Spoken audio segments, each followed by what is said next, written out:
How's it going, guys? Jason Miller here from 5 Weird Animal Facts, and today we're going to be looking at all the bugs that I currently live with. All the arachnids, the invertebrates. I got some mantids, some scorpions, some tarantulas. We're going to look at all of them today. I'm going to tell you a little bit about each of them. So, yeah, this is going to be fun. Alright, first thing we're going to look at today is my collection of tarantulas. I have 5 different species at the moment, and we're going to start off with my big girl here. This is Lasiodora parahybana, a salmon pink bird-eating tarantula. I prefer to just call these guys Brazilian salmon tarantulas or salmon pink tarantulas because they're not really true members of the bird-eater family. Bird-eating tarantulas are members of the genus Theroposa, where this one is a member of Lasiodora. Lasiodora parahybana is a really good species for someone who's kept tarantulas in the past and wants to move on to something that gets a little bit bigger. These guys can have a 9-inch leg span when full grown, which is pretty impressive. Brazilian salmon pink tarantulas are New World tarantulas. New World tarantulas being tarantulas found in North, South, and Central America. The biggest difference between New World tarantulas, like this one here, and Old World tarantulas, tarantulas found in Asia and Africa, are that when the New World tarantulas are threatened, when there's something that looks like it's going to eat them, their first defense mechanism is actually to kick hairs. And what I mean by that is those hairs on their abdomen right there are called urticating hairs, and she'll actually use her back legs to kick those hairs out, and they'll actually stick into your skin, into a predator's face, and they'll be very itchy and uncomfortable. Old World tarantulas don't have urticating hairs, so they can't kick hairs as a defense mechanism. So their first line of defense is to run away, so Old World tarantulas are usually very fast. And their second line of defense is to bite, so usually their venom is a little bit more potent than the tarantulas that you'd find in North and South America. This one's a little tinier, so she's going to be a little harder to work with here. And she's at the very top. Come on, get down there, get down there. There you go. Alright, this is a green bottle blue tarantula, a Chromatopelma cyanopubescens. And this is one of the most beautiful tarantulas out there. When they're full grown, they have really striking orange abdomen, and the rest of their body is like a complete blue. It's very, very beautiful. This is a very fast species. I'll try and see if I can get him to run down so you can have a better look. There you go. Oh, there's that speed. This species loves to web up their enclosure, and they almost always stay out in the open, which is really good. They're the perfect display tarantula. The reason there's no web in this one right now is because I just put him into this new enclosure today. This isn't really a species that I'd recommend handling too much because they are extremely fast and very nervous. While you're handling them, they could easily run out of your hand, jump onto the floor, and die. That being said, they're pretty easy to care for. They're an arid species, so they like it very dry. Small water dish is all that's really necessary. And they take food no problem. These guys love to eat. They're not picky at all. They'll only stop eating when they're about to molt. I'm a little bit nervous about opening the lid on this species because it is a very, very, very fast tarantula and a very small tarantula. It is a Colombian pumpkin patch tarantula of the genus Hapalopus. They have really, there you go, very striking coloration. Alright, that's as far as I'm going to take him out. Very striking coloration, and what's unique about this species too is that they stay this color pattern from birth till death. With a lot of tarantula species, you're going to get a very, very dull colored tarantula when it's, in its first few molts, and then as it slowly reaches adulthood, you're going to see brighter colors and its more permanent pattern. This guy looks almost identical as he did when I first got him, and he was about 1/5 this size. This is another great display species, not really something that you should hold. They are so fast. When I first brought that one home, it actually got loose, and chasing it around my room was not very fun. It took me about an hour to get it back into its enclosure. Alright, this is a Honduran curly-haired tarantula, Brachypelma albopisolum. This is one of the best beginner tarantula species because they reach a fairly manageable size, only about probably this big. They tolerate handling very, very well, and they look very cool. The Honduran curly hairs get their name because they have very, very long hairs all over their body, and I'll throw up a picture here so you can see what they'll look like when they're full grown. This next one is my personal favorite. It's also the newest tarantula in my collection. It is a Goody sapphire ornamental tarantula, or Poecilotheria metallica. This, a lot of people will say that it is the most beautiful tarantula in the world, and I'm one of those people that says that. They are stunning when they're full grown. Just unbelievable, beautiful purple and yellow coloration. I can't wait for this guy to get his color. I bought him from a friend of mine who said that the parents were very brightly colored, and this individual already is showing a little bit of that purple, so I know that this is going to be a beautiful animal when it's full grown. This is more of an expert species, people who've been taking care of tarantulas for a good amount of time and have experience with multiple different species. Fast species with a lot of venom, because this is kind of all of that combined. They are lightning quick, they like teleport from place to place, and their venom is pretty significant. Probably one of the most venomous tarantulas in the world. It still wouldn't kill me. There's no really such thing as a deadly tarantula. There's just tarantulas that could cause allergic reactions that could result in death.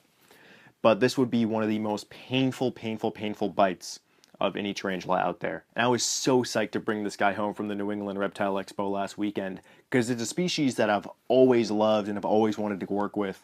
So I really look forward to growing this guy up and seeing those beautiful colors when he reaches his full size.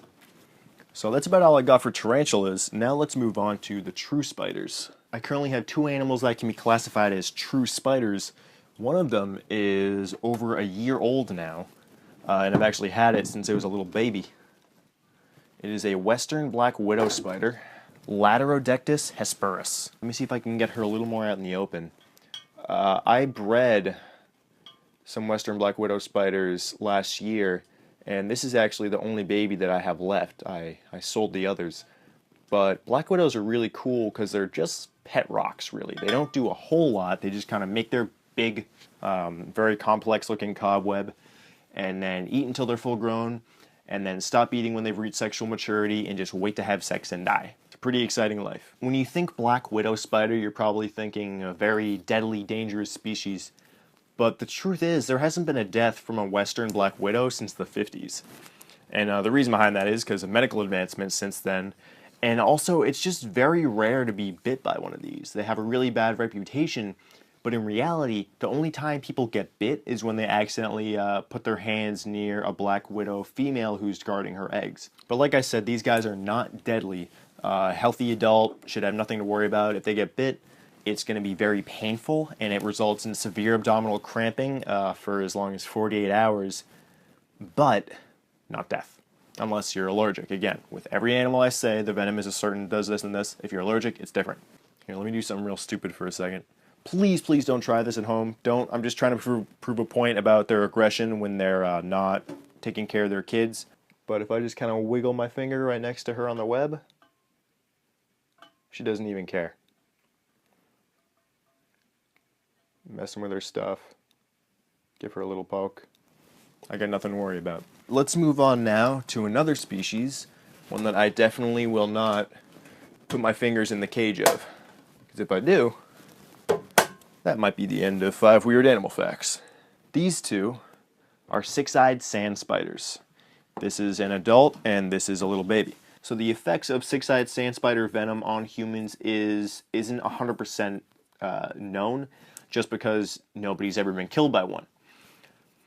But lab tests in mice have shown that their venom is strong enough where it could be potentially deadly if a human was to be bitten by one. They'll lie themselves very flat against the sand, and then they'll actually cover themselves in sand. That's why they're called sand spiders. Covering themselves in sand is fantastic camouflage. It's what they do all day. They just kind of sit in the sand and chill out. And then when night rolls around, they unbury themselves and go out hunting for food. This is a very fast species, so watching them hunt, I bet, would be a lot of fun. Look at that. Let me put it back. There we go. This is a species that needs zero humidity its entire life. It just lives in sand and gets all the water that it needs from its prey.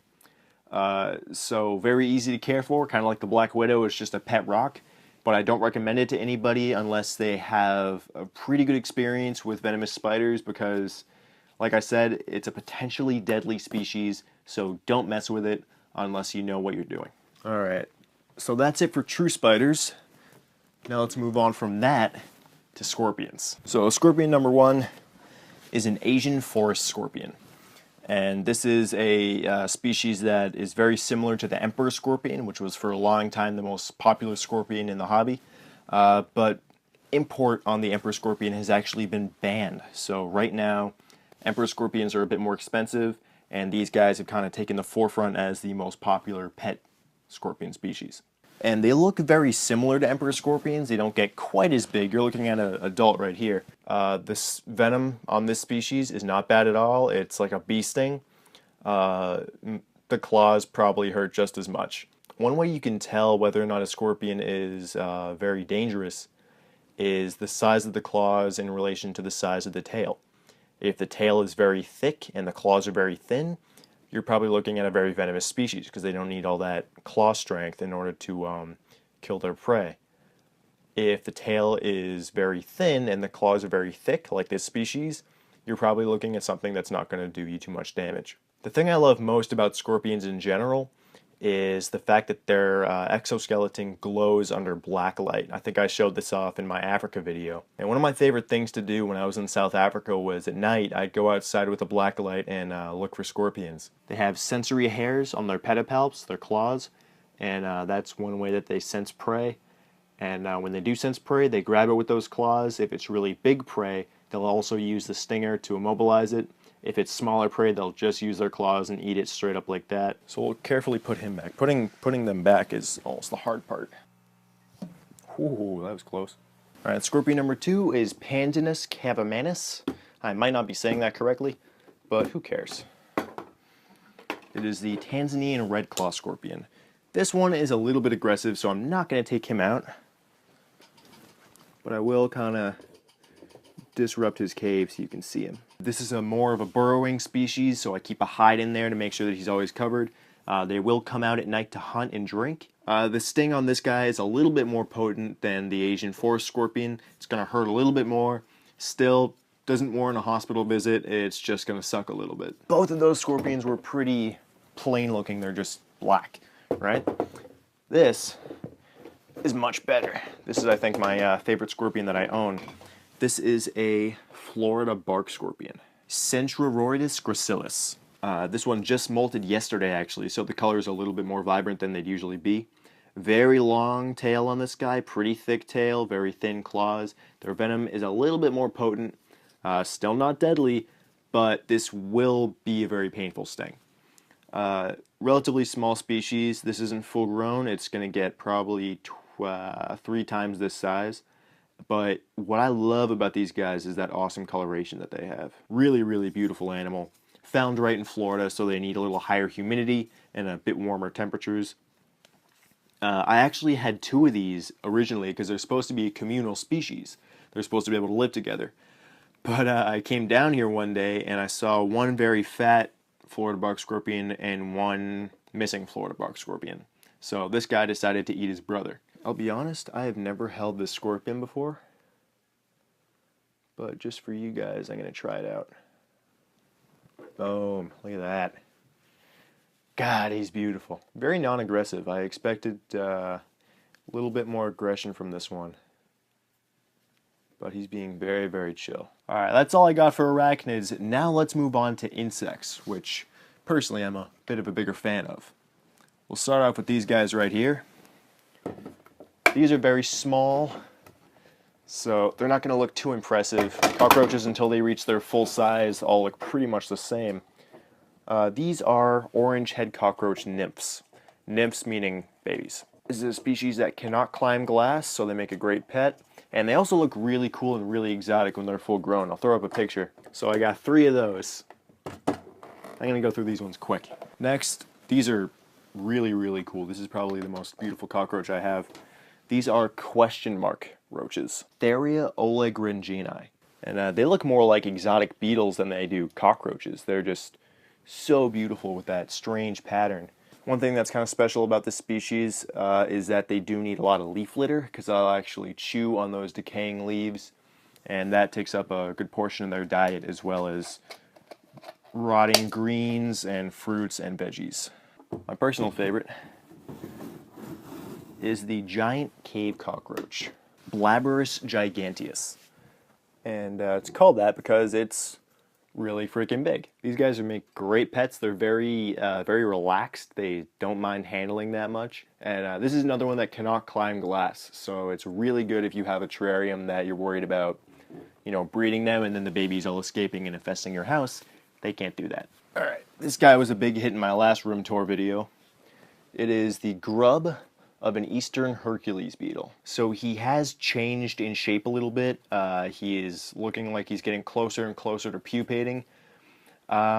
Still, it's months after he was expected to pupate, so it's a little frustrating when you buy something at an expo and someone tells you this animal is going to metamorphose in 3 months, and almost a year later it's still a gross-ass grub. I'm not complaining though, it's very easy to take care of. I just have it in a jar of dirt and compost and some rotting wood, and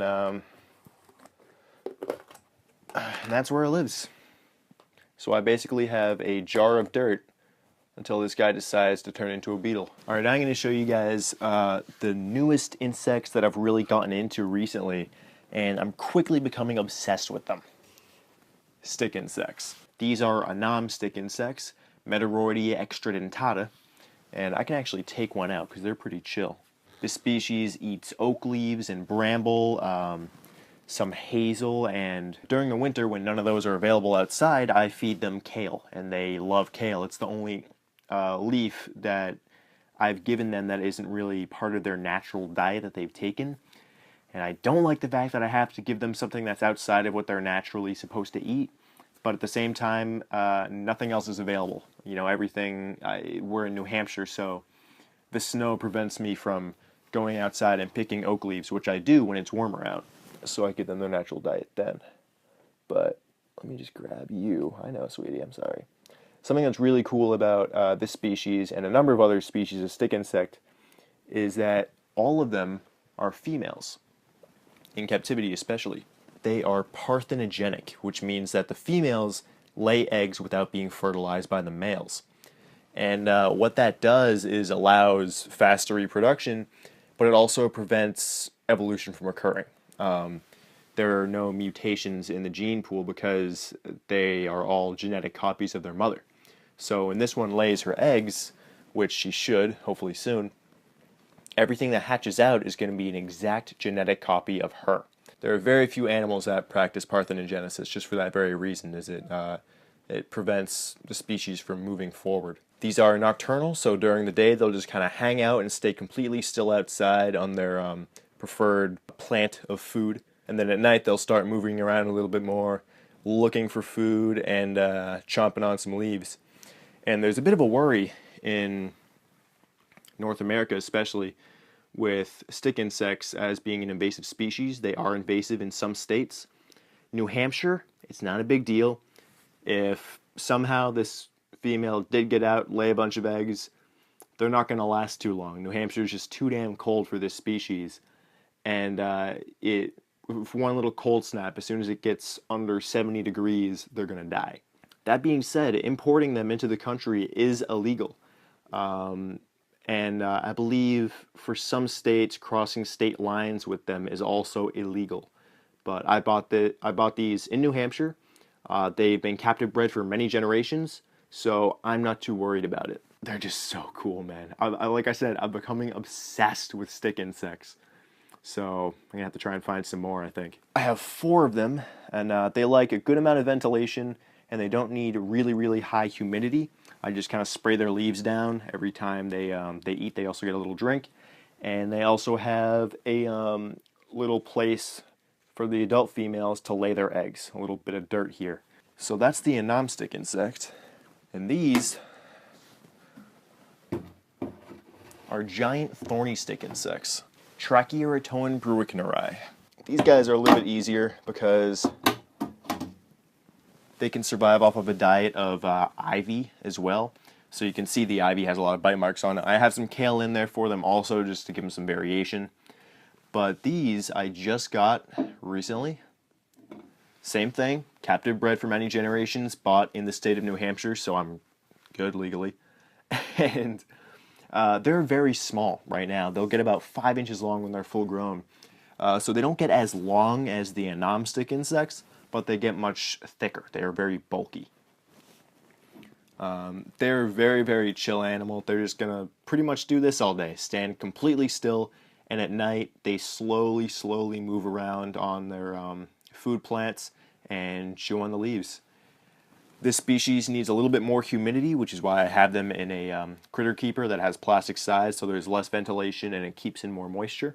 And the way that I keep the plants alive with my stick insects while they're eating them is I put little cups of water and I put holes in the lids for the stems to go through, and that can quadruple the lifespan of the plants that are in their enclosure as they're being eaten. The males of this species have that really cool lighter stripe on their back, while the females, let me see if I can grab one out, don't have that stripe. And the females are also going to get a little, significantly bigger actually.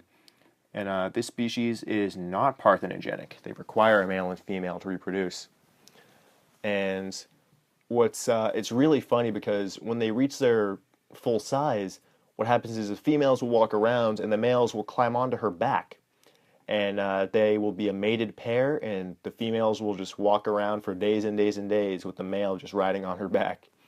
Not even when they're mating. When they're mating, obviously he's on her back too, but you know, she'll be eating, she'll be sleeping, and he'll just kind of be hitching a ride. So I can't wait to see that because that's going to be very cool to watch. But look at how beautiful this animal is, man. They're so bizarre. I don't know if you knew this about me, but I like really weird stuff, and this definitely counts as a weird animal in my book. So the last insects that we're going to be looking at today are my absolute favorites, the praying mantises. So first of all, let's get my favorite species over here. These are ghost mantids. How cool is that? God, man, they're so weird. They're so weird. Phylocrania paradoxa. Just looks just like a dead leaf. It's unbelievable, this species. This one is bright green, whereas this one, let me get him out. I have 3 of these. I have 2 that look more like this, which are a little smaller, brown ones, and the one green one. You freaking don't. And I was going to say these guys are actually a communal species, so you can house multiple of them together, but this one seems to disagree with me. What's unique and special about this species is that really cool big appendage coming out of their head, which adds to their camouflage of looking like a dead leaf. And their entire body is meant to just look like leaf litter, so they camouflage in very, very well. They need a bit higher humidity when they're younger. As they get older, you can keep the humidity down a little bit, or you can keep it up. They're not very specific about their humidity needs. I like to keep the humidity up because I've noticed that it makes their coloration a lot more bright.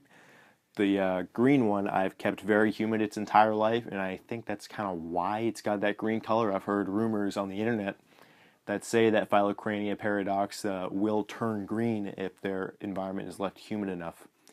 And since I've gotten this one and its sibling, it's gotten a lot lighter in color as well, so I'm thinking that is probably true. What I love about mantids more than anything is how freaking intelligent they are for a bug. Like, I'm just kind of like putting my finger around here and he's watching my every single move.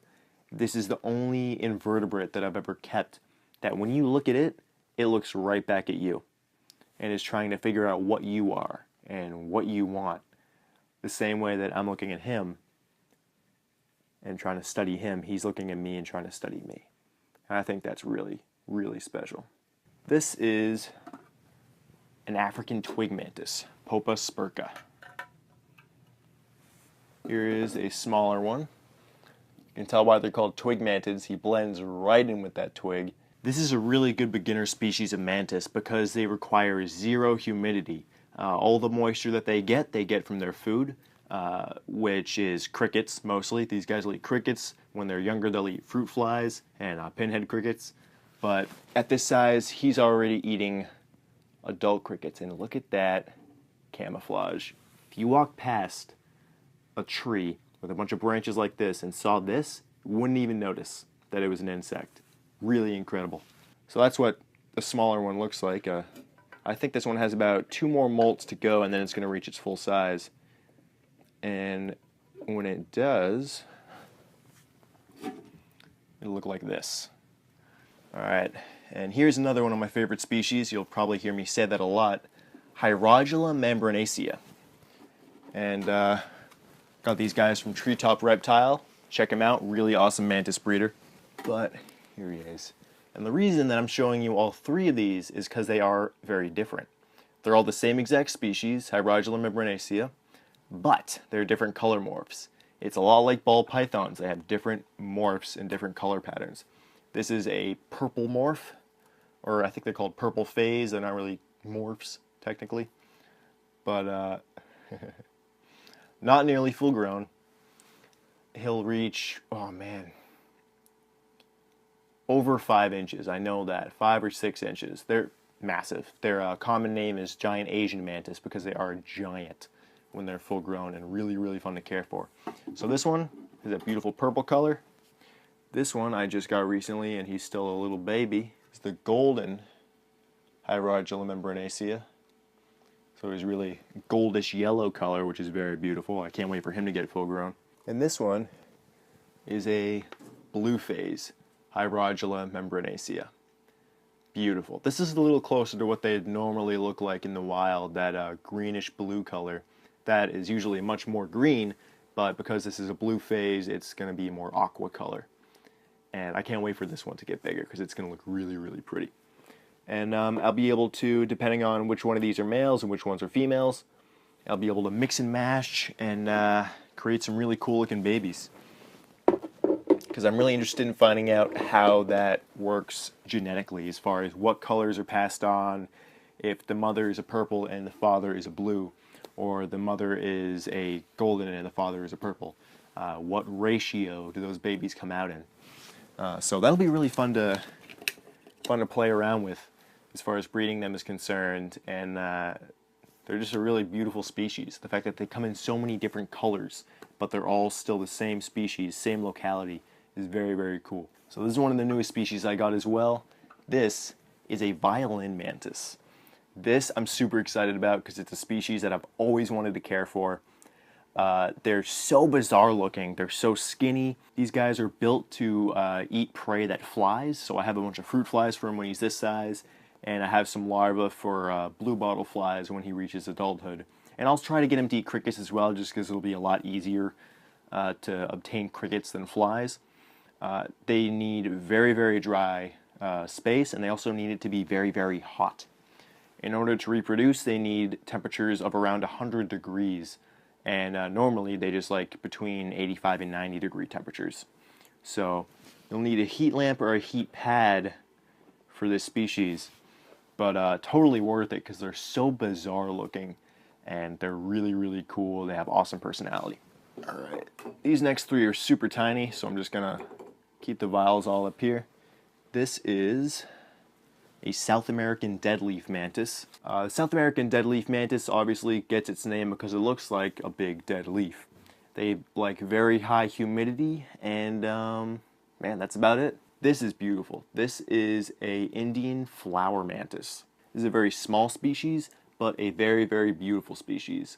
These guys like fairly high humidity. It just, aids in their molting, and also kind of reflects their natural habitat a little bit better. And the ones that are all in these vials are all currently eating fruit flies right now just because of their size. This one is a thistle mantis. Right now it actually looks very similar to the Indian flower mantis. The difference being that they like it bone dry and very hot as well. And this is still a small one. It'll get about 3 inches when it's full grown. But right now, yeah, this is about an L3, so it's molted 3 times since it was born. So it's still very, very tiny. I think it's the smallest mantis that I have right now. But still beautiful, and I can't wait to see it reach its full size because this is another really, really pretty mantis. So this is something I didn't expect to show you today. I actually walked in on my Chinese mantid Uthika. Uthika are egg cases. I have 2 of them right now, except one of them hatched right as I was setting up my camera. So I actually stopped what I was doing and filmed the Uthika hatching, and all of these babies came out. There are probably a little over 100 individual baby Chinese mantids in here, and there's still a full egg case that's waiting to hatch. So we're probably looking at closer to 200 to 300 baby Chinese mantids when all of them are out. This is a species that will become cannibalistic, so after they molt once, I'm going to have to separate them, and I have a bunch of vials that'll do that. I purchased the egg cases, the Utica, online, and from there, I set them up, they incubated, and they hatched. And I was like, it blew my mind watching it, because it's just so strange and so beautiful at the same time. They kind of come out of the egg sac as these little worm-looking things, and they come down on these strands of silk, and they're all attached together, and then they start to slowly move. They unfurl their legs, and they start crawling out of the egg sac and over each other. This was very fun for me to film, so check out this footage.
Thank you guys so much for watching. I hope you enjoyed this part 2 of my animal room tour. I love my invertebrates. I love my bugs. It's a bit odd, but it's all I know. I don't remember a time when I wasn't very fascinated by insects, and that fascination has just grown and grown the older I've gotten, and now it's kind of turned into an obsession. So I hopefully will be able to show you a lot more of these guys and other insects and arachnids in future shows. And yeah, until next time, guys, subscribe to AnimalBytesTV, check me out on all my social media crap, and until next time, my name is Jason Miller, and I'll see you next Monday on 5 Weird Animal Facts.